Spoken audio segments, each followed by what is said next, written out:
সুপ্রিয় শুভাকাঙ্ক্ষী, আপনাদের যাদের 18তম ভাইবা ছিল নিবন্ধন, আলহামদুলিল্লাহ যে 29 তারিখ শেষ হচ্ছে এবং যারা অনুপস্থিত ছিল যে ভাইবায় বিভিন্ন কারণে অনুপস্থিত তাদের জন্য 31 মে তারা শিডিউল দিয়েছে। তার মানে 31 মে 18তম ভাইবা শেষ হয়ে যাচ্ছে।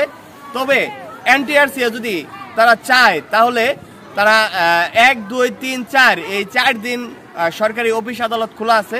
তারা চাইলে 3 তারিখ 4 তারিখের ভিতরে আপনাদেরকে ভাইবার রেজাল্ট দিয়ে দিতে পারে যদি তাদের সদিচ্ছা থাকে। আর যদি সদিচ্ছা না থাকে তাহলে তো ঈদের পরে চলে যাবে এবং সেটা যেহেতু 16 তারিখ অফিস আদালত খুলবে, 17, 18 এবং 19, 20 শুক্র শনি, তাহলে সেটা একটু পিছিয়ে হয়তোবা 22, 23 তারিখ চলে যেতে পারে যদি সদিচ্ছা না থাকে। আর যদি কর্তৃপক্ষের সদিচ্ছা থাকে এবং আপনাদের ভেতরে যারা আছেন, যদি আপনাদের সমন্বয়করা যদি এনটিআরসি এর অফিসে চেয়ারম্যান মহোদয়ের সাথে কোঅর্ডিনেট করে বা সমন্বয় করার চেষ্টা করে যে আসলে যাতে দ্রুত দেওয়া হয়, কারণ দীর্ঘ লং টাইম যাবৎ ভাইবা চলতেছে, তাহলে ঈদের আগে, কুরবানি ঈদের আগে ইনশাআল্লাহ আপনারা সকলেই একটা বড় ধরনের সুখবর পেয়ে ঈদ উদযাপন করবেন, সেই আশা এবং সেই দোয়া এবং সেই প্রত্যাশা রাখি।